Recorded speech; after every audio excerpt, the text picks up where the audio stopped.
Sa ngalan ng Ama at ng Anak at ng Espiritu Santo. Amen. Hallelujah, hallelujah, hallelujah. Purihin ang Diyos, purihin, pasalamatan ang kanyang muling pagkabuhay. Maraming salamat, Panginoon, sa sandaling ito na ipinagkakaloob mo muli sa amin upang mabinyahan mo ang aming mga puso ng mensahe mula sa iyong mabuting balita. Bagamat kami hindi karapat-dapat sapagkat kami mga makasalanan, patuloy ka pa rin nagbibigay ng pagkain spiritual sa pamamagitan ng iyong mga banal na salita. Ngunit Panginoon, sa mga oras na ito, hayaan mong lumapit kami sa iyo na may kababaang loob at humingi ng kapatawaran sa aming mga pagkukulang, kasalanan sa mga nakalipas na oras. Ama, lumalapit po ang iyong abang lingkod at humihingi ng kapatawaran sa aking mga kasalanan, paglilinis sa aking mga karumihan, upang kahit bahagya lamang ay magamit mo ako ang aking tinig bilang instrumento sa pagpahayag ng iyong mabuting balita online through Facebook Live. Panginoon, pagkaroon po ako ng karunungan, pagkaroon po ako ng kapangyarihan na magkaroon ng kalakasan ng loob upang magamit mo lamang instrumento na yung prophetic voice mo, Lord, ang aking marinig, ang aming marinig sa mga oras na ito. Nananalig kami na kung may dalawa man o higit pa, na nagkakatipon-tipon kahit online, naroroon ka ang iyong presensya. Give us the wisdom, the discernment, the fruit of the Holy Spirit. Come, Holy Spirit, we need you. And come, Holy Spirit, we pray. Yes, Lord, ang makakarinig ngayon ng live at ng mga replay pa ng Wednesday Gospel, Panginoon. Bless them, O Lord. Give them the humble heart, the humility, natanggapin ang aming mga kahinaan, na makatanggap kami ng mensahe sa mabuting balita ngayong Panginoon. Ikaw po, ang ibig ko pong maitaas sa Facebook Live na ito, bigyan papuri, pasalamatan, at nawa ituring namin pinakamahalagang biyaya ang makarinig ng mabuting balita mula sa iyo, Panginoon. Ikaw naghanda ng piging online na to, at maraming salamat. Naway mabusog kami, magkaroon ng kagalingan sa espiritual na mensahe mula sa iyong mga salita. Ang lahat ng ito'y dalangin ko po sa iyo, Ama, sa pangalan ng Anak, kaysa ng Espiritu Santo. Amen.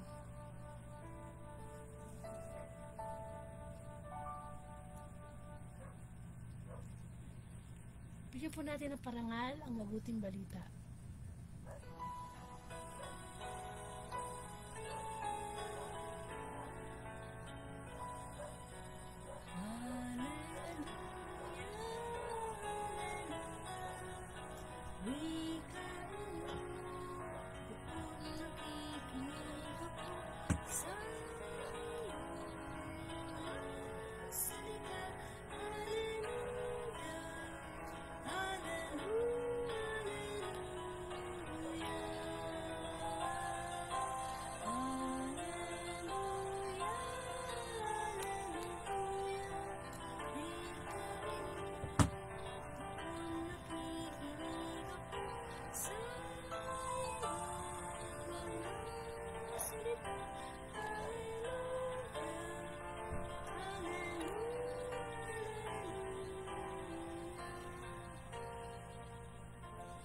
Mga kapatid, ang mabuting balita ayon kay San Lucas.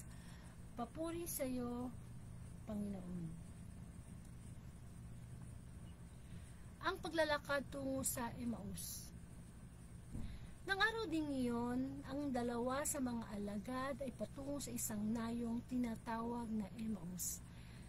May 11 kilometro ang layo sa Jerusalem. Pinag-uusapan nila ang mga pangyayari. Samantalang nag-uusap sila at nagtatanungan, lumapit si Jesus at nakisabay sa kanila. Nakita nila, ngunit hindi nakilala agad. Tinanong sila ni Jesus, ano ba pinag-uusapan ninyo? At tumigil silang nalulumbay. Sinabi ng isa na ang ngalay Cleopas, kayo lamang po yata ang dayuhan sa Jerusalem na hindi nakakaalam sa mga bagay na katatapos pa lamang nangyari roon. Anong mga bagay? Tanong niya.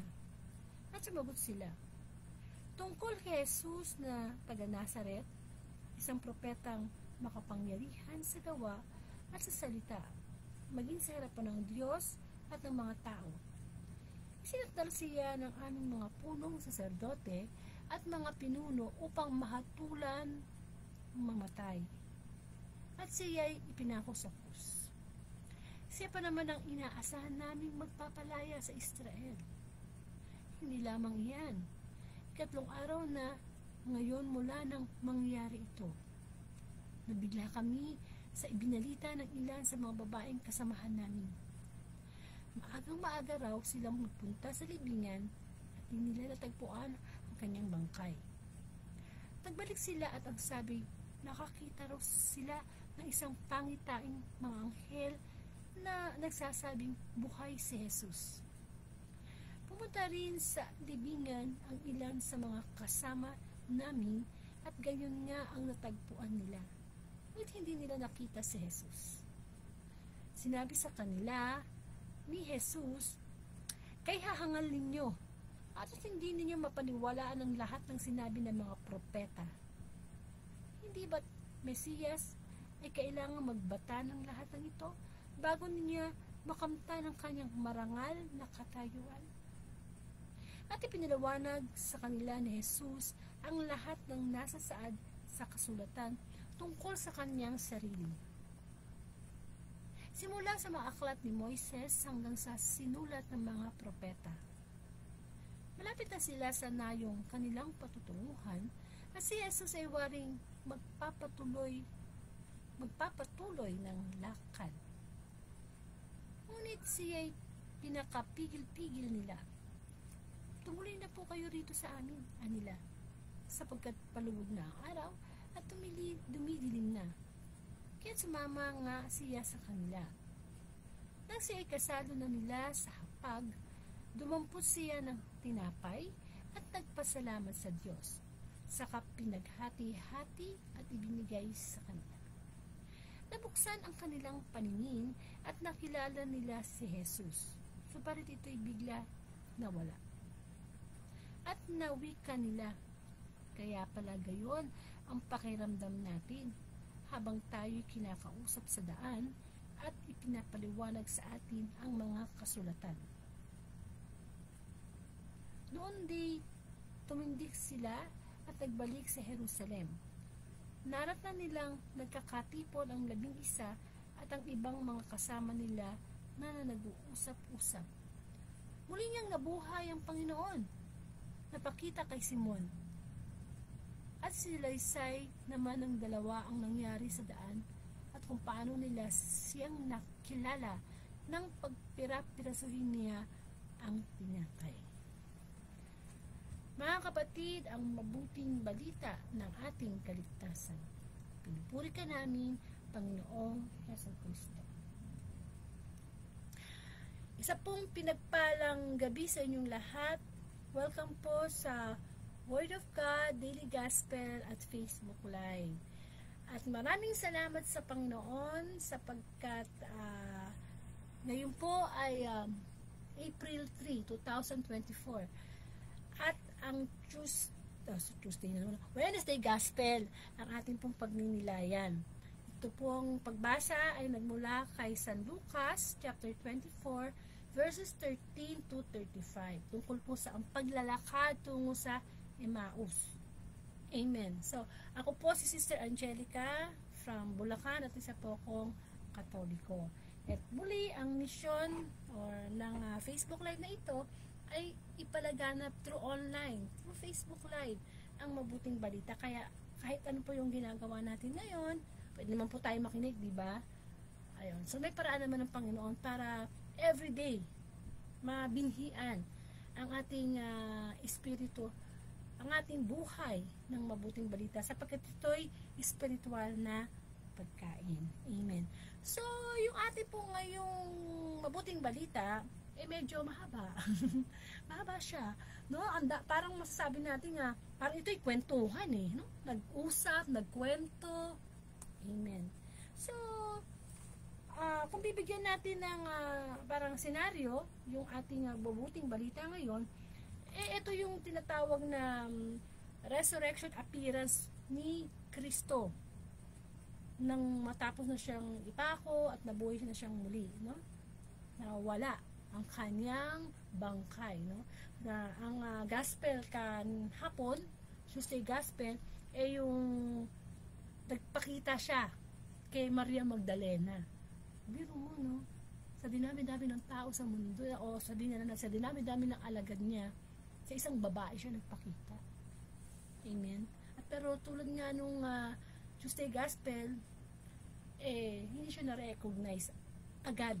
Hindi siya agad nakilala ni Maria Magdalena. At ngayon naman, ito nga sinasabi natin na sa paglalakad patungo sa Emmaus, nung dalawang niyang mga alagad, nakisabay siya. Nagpakita siya. Pero kamukha nung nangyari kay Maria Magdalena, hindi rin siya nakilala. At kaya gano'n, no? Kung sino pa yung mga alagad, kung sino pa yung mga naglingkod sa Diyos, sa Kanya, nakasama niya sa mga paghayo niya sa ng mabuting balita. Siya muling nabuhay, hindi siya agad na-recognize. Amen. At yun nga, na basa natin, no? Narinig natin sa pagbasa kung paano lumapit si Kristo sa dalawang alagad at kung ano yung mga tinanong niya, di ba? Anong tanong ni Kristo dun sa dalawang alagad? O ano ba pinag-uusapan niyo? Ano ba yan? Kung saan ba yan? At nagkwento na nga itong mga alagad na to kung anong nangyari. Sino si Kristo? Ba't nagkaganon? Bakit mabuti naman yung mga ginawa niya, nag siya ng mga himala, nag-perform siya, tapos dumating din yung time na siya, isinakdal sa mga saserdote, at yun nga, hinatulan siya ng kamatayan, at pagkatapos pinako sa krus, namatay, at ano nangyari? Nawala yung kanyang bangkay dun sa kanyang libingan, no? Nawala. So yun ganun yung mga napag-usapan nila habang sila naglalakad, na hindi nila nare-recognize na si Jesus na yung kanilang kausap. Amen. And ayun nga, hanggang sa dumating sila sa patutunguhan nila, at niyaya ng isa sa mga alagad is na si Jesus na, halika, pasok ka dito, magkaroon ng hapunan, no? Actually, yung dalawang alagad na yan, isa si Cleopas at yung isa si Maria. Si Maria, siya yung masabi nating naging abala sa paghanda ng yun, tatawag nga natin Last Supper. And of course, nabanggit din dito sa mabuting balita yung sinabi niya sa mga alagad na, nung dalawang alagad na, ang hangal naman ninyo at hindi niyo mapaniwalaan ng lahat ng sinabi ng mga propeta tungkol sa Kanya. Kasi sa panahon pa ng Old Testament, talagang binabanggit na si Kristo na siya yung Mesiyas, no? Amen? Pero syempre, nung dumating yung New Testament, marami pa rin nagdududa. Siya ba yung Mesiyas? Siya ba yung anak ng Diyos? Kung ano nga sinabi kay Kristo? Diba? Sinasabing peke. Nagpapanggap. Nilalapastangan ng Ama. Nagpapanggap na anak ng Diyos. Amen? So, hanggang nga, dumating na nga sila sa bahay. At doon na nga naganap yung nung tinapay. Yung sabi nga dito sa verse 30, nang siya kasalo na nila sa hapag, dumampot siya ng tinapay at nagpasalamat sa Diyos, saka pinaghati-hati at ibinigay sa kanila. At dun, nung maibigay na sa kanila yung tinapay, nabuksan ang kanilang paningin at doon nila nakilala si Jesus. Diba? Sa part na yon, doon nila nakilala, ay si Jesus pala to. Ito kasama namin, ito palang kakwentuhan namin habang kami si Jesus pala to. Di po ba? So, sa buhay po natin, ang mabuting balitang ito ay merong gustong iparating na banal na mensahe. Amen. At ano yun? Alam naman natin ng mga alagad, sila napuno sila ng kalungkutan. Parang gusto na nilang ma-depress na, wala na sila ng pag-asa. Biro mo, yung kanilang pinaniwalaan, sinamahan, ipapako sa krus, mamamatay. Parang, di ba? Parang, alam mo yung misa sa buhay natin, dumadating yung time na may inaasahan tayong tao, may inaasahan tayong pangyayari, may inaasahan tayong mga material na bagay, na pag nawala, ay nako, nawala na rin tayo ng pag-asa. Napupuno tayo ng lungkot. At yung depression talagang, di ba, nag-aaray siya ngayon sa mga panahon natin. And of course, yun yan sinasabi na, habang naglalakad yung dalawang alagad, nagkaroon na ng kwentuhan. Ayan. Masasabi naman natin sa buhay natin, kamusta na ba? Yung masabi natin, pakikipag-usap. Ayan, no? Kasi nakita naman natin sa mabuting balita, talagang nakipag-usap si Kristo sa kanyang mga alagad. Amen? Nagpunta pa nga siya. Binalik pa nga niya yung mga pwede niyang sabihin doon sa Old Testament hanggang sa, di ba? Yung kanyang mga, yung sa buhay niya, yung di ba? Nagkaroon ng kwentuhan pakikipag-usap Tayo po sa buhay natin ngayon, makabuluhan ba ang pakikipag-usap natin sa ating kapwa-tao? Bakit? Meron tayo ngayon nauusong mga salita, no? Kamukha ng mga marites. Ibig sabihin ng marites, chismosa. At ang mga marites, kapag yan talaga namang nagkwento sa iyo, dagdag bawas. Dagdag bawas, no? Pero kailangan kapag tayo ay nakikipagkwentuhan, lalo na kung nagnanarrate ng kwento, o halimbawa, alam mo, yung ganitong pangyayari, kaya nagkahiwalay si ganito tsaka si ganyan, kasi ganito yung reason o diba, pakikipag-usap yun Ang tanong, makabuluhan ba yung ikinikwento natin o yung pinag-uusapan natin sa kapwa-tao natin? Amen? Pero dito sa mabuting balita, nakita natin na makabuluhan yung mga sinabi, mga ikinuwento, mga ipinaalala ni Kristo sa kanyang mga alagad.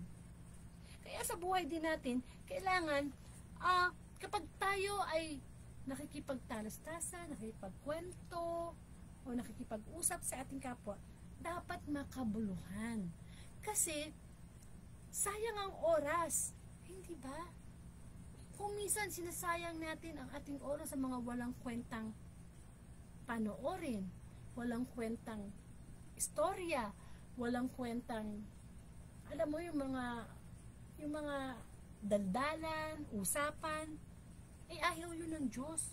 Ayaw ng Diyos na tayo ay nagkakaroon ng yung mga kwentong walang kabuluhan, yung hindi nag-glorify ang Diyos.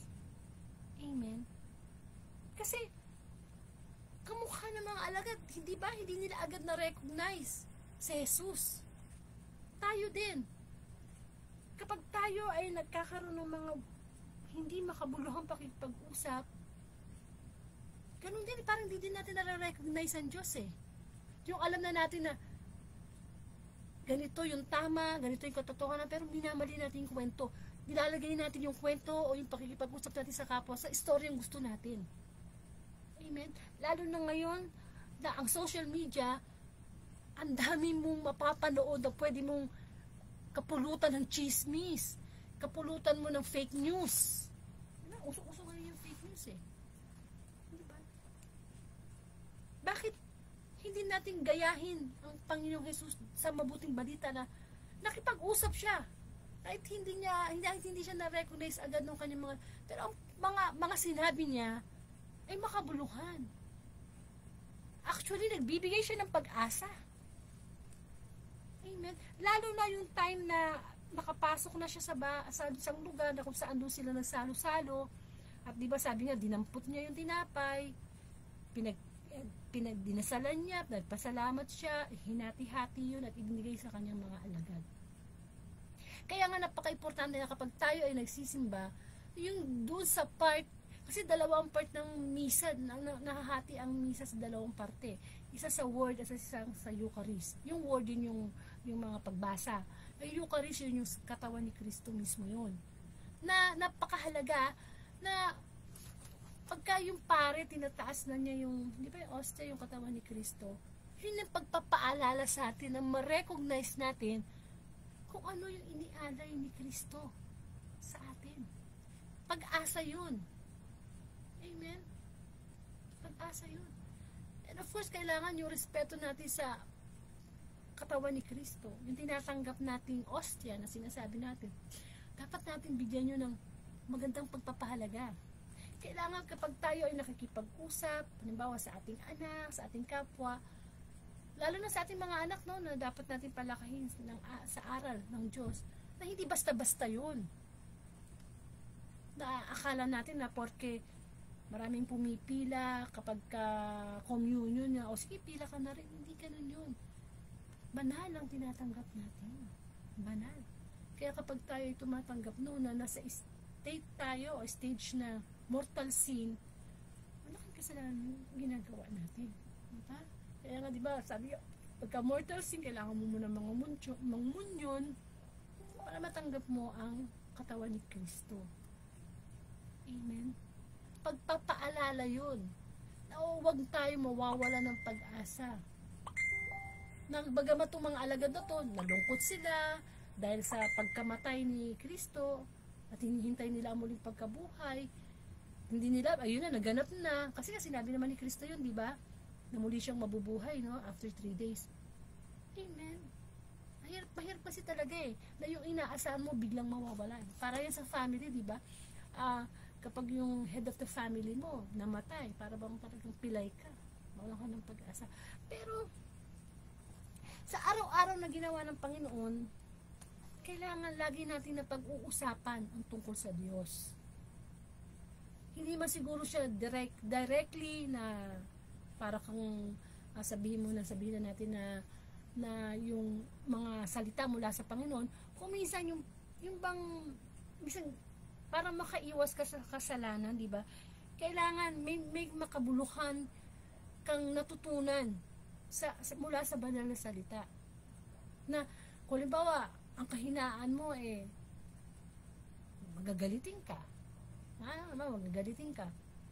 Dapat alam mo kung paano nakipag-usap si Kristo sa mga tao o sa mga saserdote, kung paano ba magpatawad ng kapwa, to love your enemy.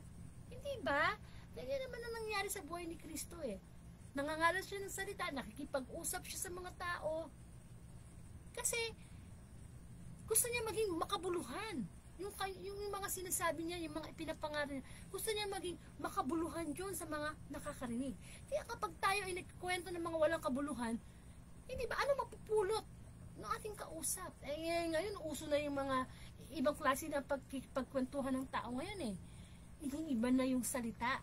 No? Nagkakaroon na ng sariling language. Noon kasi, di ba, nauso yung mga salitang binabaliktad, no? Yung pare, repa, o erpat, ermat. Pero di ba ang salita ng Panginoon ay makapangyarihan.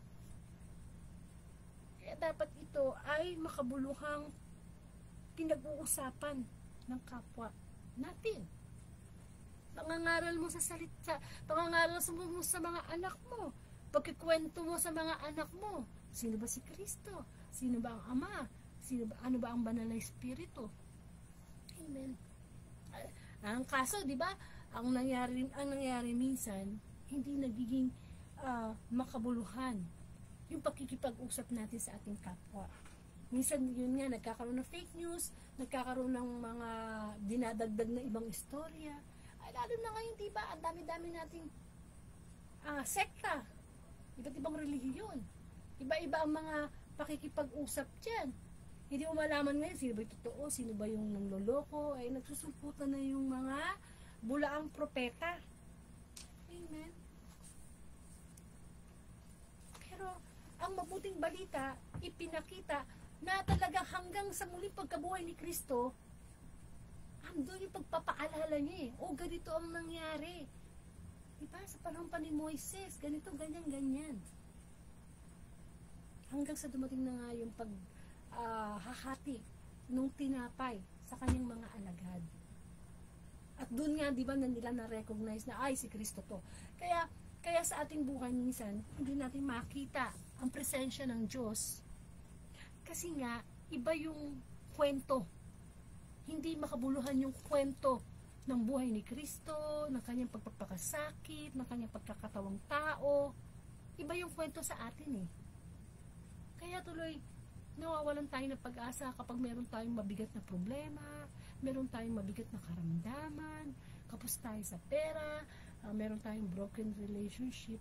Kasi hindi makabuluhan yung kwento na nalalaman natin sa buhay ni Kristo.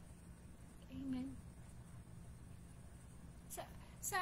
Sa paglalakad tungo sa Emmaus, masasabi natin na ano yan eh, yan yung time na muling nabuhay si Kristo, muli siya nagpakita sa kanyang mga alagad.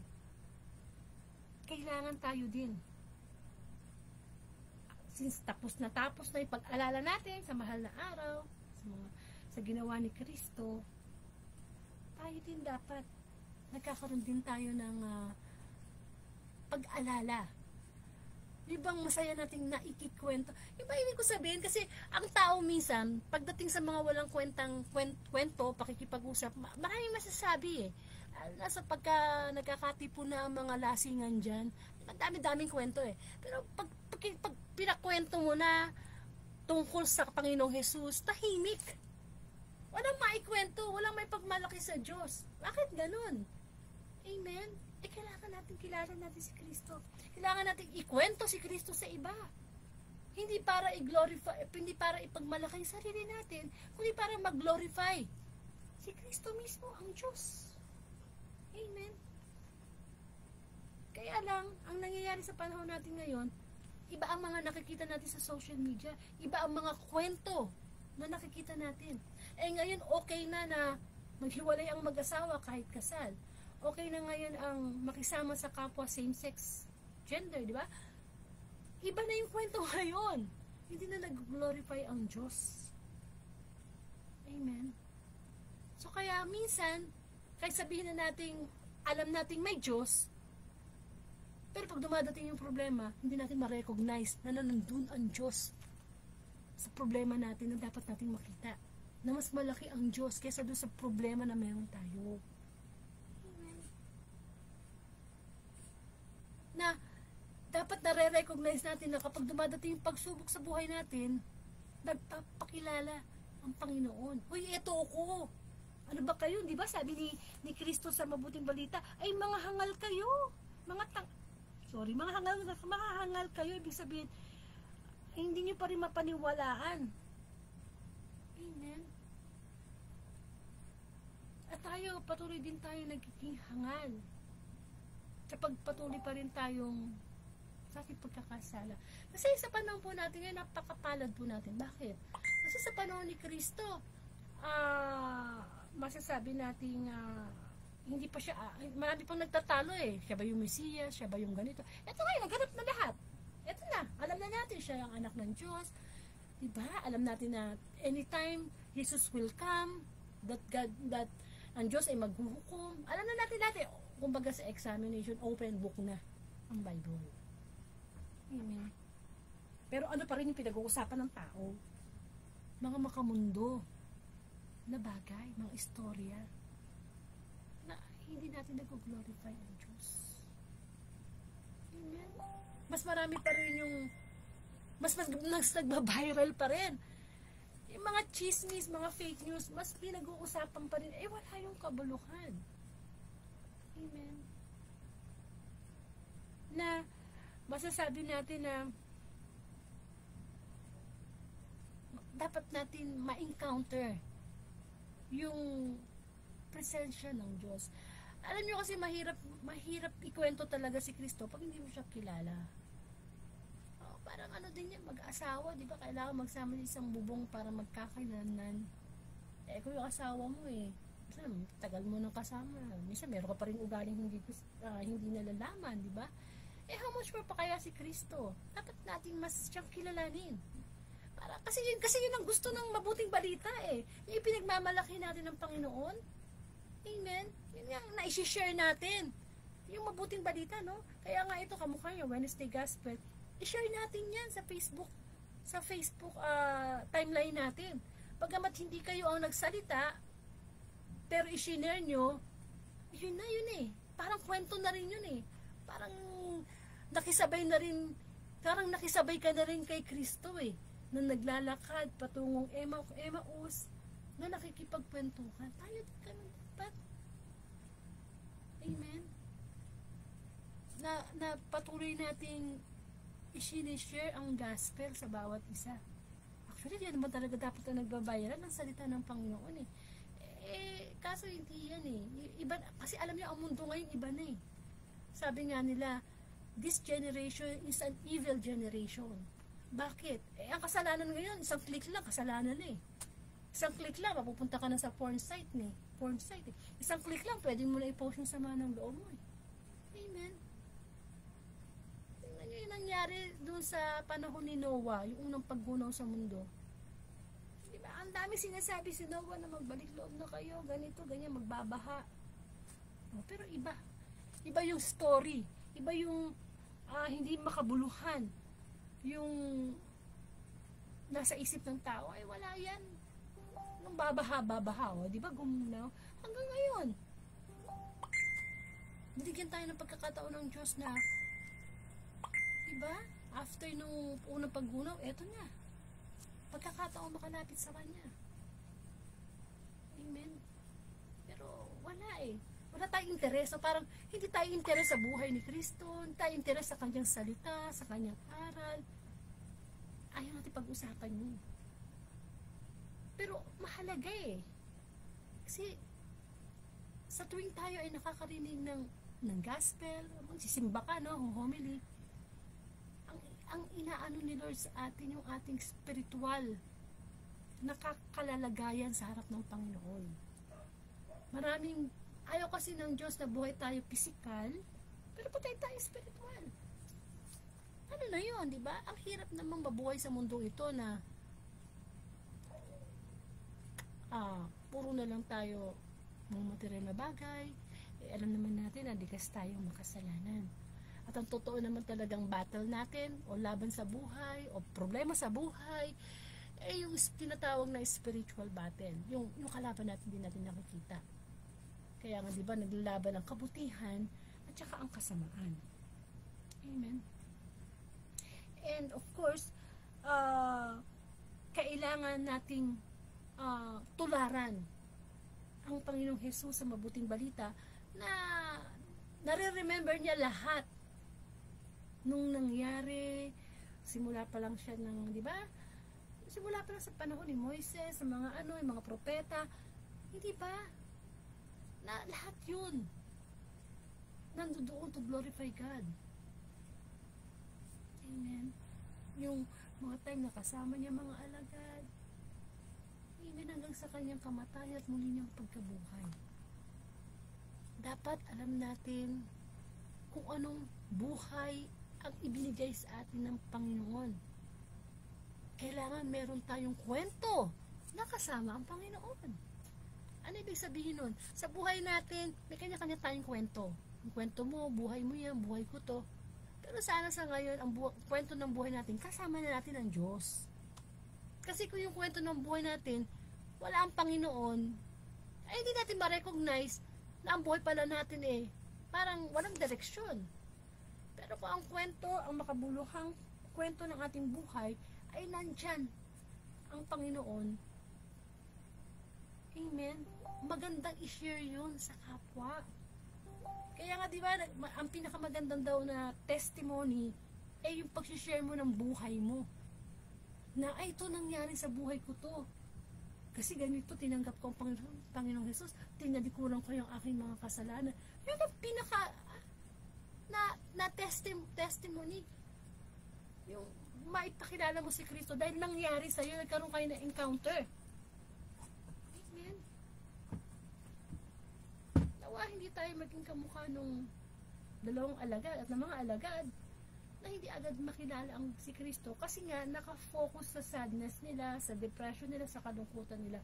Usually talaga, hindi talaga natin marerecognize ang kapangyarihan ng Diyos na pwedeng gawin sa atin kapag talagang tayo nakafocus doon sa problema. Amen.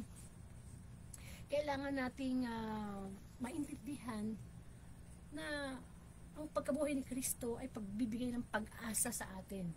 Actually, pag-asa naman talaga ay binigay ng muling pagkabuhay. No? Binigyan tayo ng pag-asa na maging malakas, na magtiwala, na umibig, na di ba nandun yung kalakasan Kasi di ba sabi mo, pag sinabi mong kamatayan, wala na, patay na. Pero hindi, muli siya nabuhay. Hindi nag-stop yung kwento, yung makabuluhang kwento ng buhay niya sa pagkamatay. Hindi, muling nabuhay si Kristo. At ibig sabihin yan, tayo ay may magandang kwento. Pwedeng maging maganda yung kwento natin. Yung buhay natin, kaya sabihin mong, dati kang adik, dati kang masama ugali, dati kang pumatay, o kahit ano pa yung old life natin, pwedeng maging maganda ang kwento niya, makabuluhan. Kasi kasama mo na ikinikwento si Kristo. Na pagtagumpayan mo, yung mga kahinaan mo, yung mga kasalanan mo. Kasi nga, kasama na sa makabuluhang kwento si Kristo na ipagmamalaki mo na. Amen. O, halimbawa, ako lang, personal sharing. Paano ko ikikwento si Kristo? Ano yung ginawa niya sa buhay ko? Samantalang noon, hindi ko siya pinapansin. Samantalang noon, hindi ako nagsisimba, hindi ako babasa ng Bible. Wala akong pakialam sa kanya. Basta ako nabubuhay sa mundo.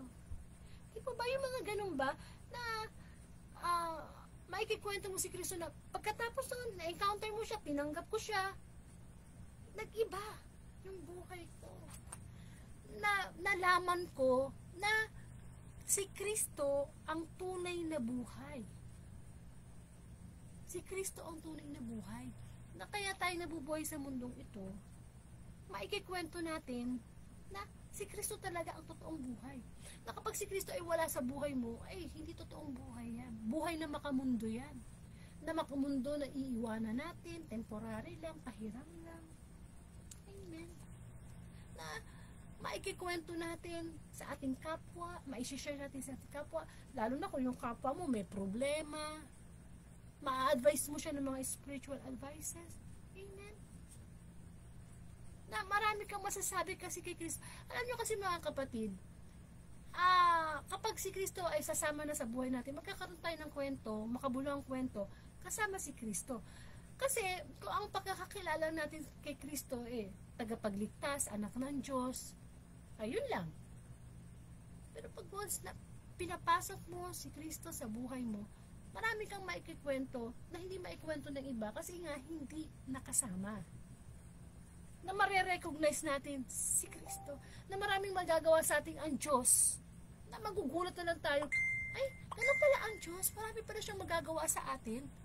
Akala natin, okay na yung nakakakain tayo araw-araw, okay na tayo yung may trabaho. Hindi, higit pa dun ang pwedeng ibigay sa atin ng Panginoon. Kaya masarap papasukin ang Diyos sa buhay kasi marami kang maikikwento na himala na pwedeng gawin sa atin ng Panginoon. Na habang naglalakad tayo sa buhay na ito, hindi ba? Andun ang Diyos. Amen. Kaya, lagi nating isipin na huwag tayo mawawala ng pag-asa. Huwag tayo mawawala ng pag-asa na sa pagkabuhay ni Kristo na pagtagumpayan na niya ang lahat.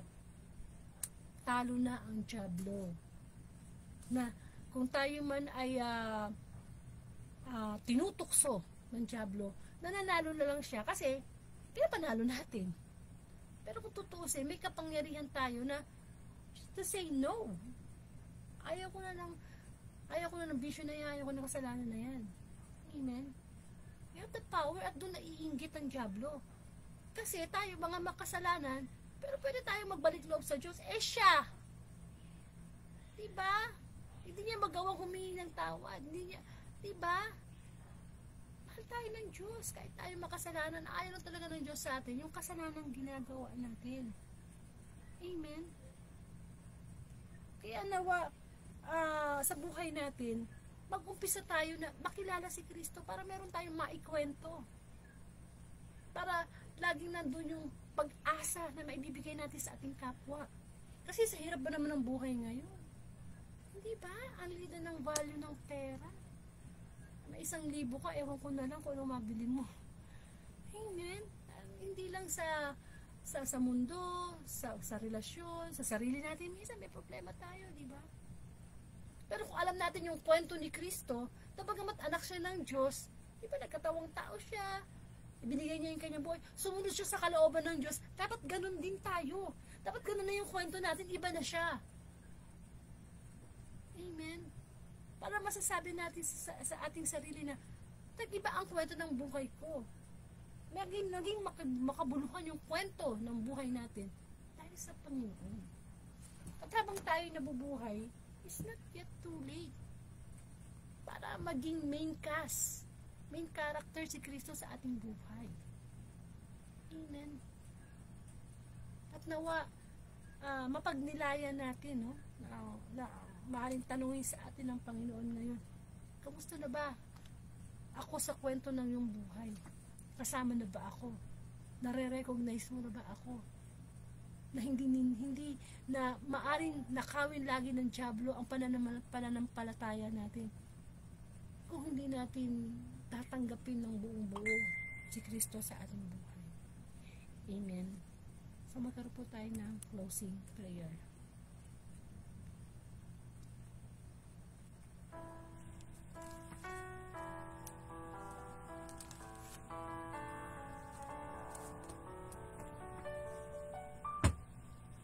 Salamat po Panginoon muli sa pagpapaalala mo sa amin na magkaroon kami ng makabuluhang kwento sa pagpapakilala sa iyo Panginoon, na sa buhay namin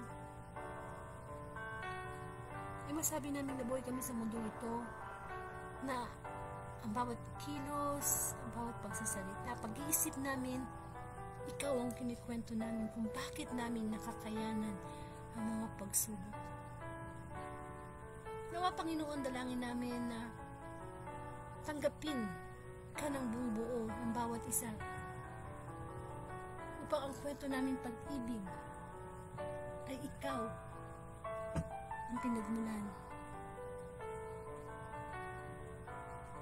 Dalangin namin Panginoon na ang kwento ng iyong buhay ay maging kwento rin ng aming buhay. Nagpakasakit ka, nangaral ka, nagpatawad ka. Kwento ng pagiging mabuti mong pastol, kwento ng iyong pagtulong at pagpapagaling, kwento na kung saan pinapakita mo ang kapangyarihan ng Ama, mga talinghaga, mga kwento, mga himala. At ang kwento mo Lord, ang buhay ng kwento mo Lord, pwede rin maging kwento ng buhay namin. Nawa Panginoon, papasukin ka namin sa aming buhay upang pagdating ng panahon, bago man lang kaming lumisan sa bundong ito,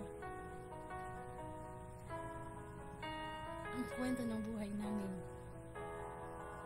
ay kamukha ng kwento ng buhay mo. Yung karakter mo, Panginoon Jesus, dalangin namin ay pagkaloob po sa amin, lalo na ang kababaan ko. Yes, Lord, dinadalangin ko po ang mga taong may karamdaman pisikal, Panginoon. In Jesus' name, Lord, ipuin mo po ito mula ulo hanggang paa, Panginoon. At higit sa lahat, ang spiritual na karamdaman namin ay nilalapit namin sa iyo ng kagalingan. Alam mo ang kwento namin, Panginoon.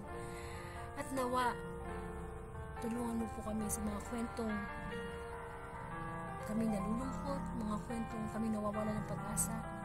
Ikwento mo sa amin, paalala mo sa amin na ikaw ang Diyos na tunay na nagmamahal sa amin.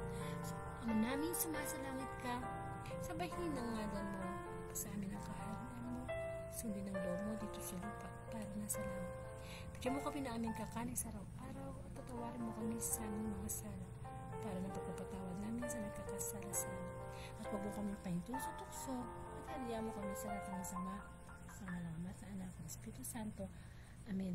Amen. So maraming salamat po Panginoon muli sa pagpapaalala mo sa amin na kamukha ng kwento, no, ng mga sinalaysay mo sa iyong mga alagad. Pwede rin kami magkaroon ng kwento ng pagtatagumpay at kawalan ng pag-asa dahil sa iyong muling pagkabuhay. Amen. So, muli ang Word of God Daily Gospel ay Monday to Saturday, alas 8 po ng gabi. At kapag Sunday po ay alas 3 ng hapon. At kung hindi po naumpisahan ang Wednesday Gospel, pwede po kayo muling bumalik sa aking timeline. Or sa aking YouTube channel, type nyo lang po yung Angelica Torde. Pa-subscribe na lang po sa YouTube, no?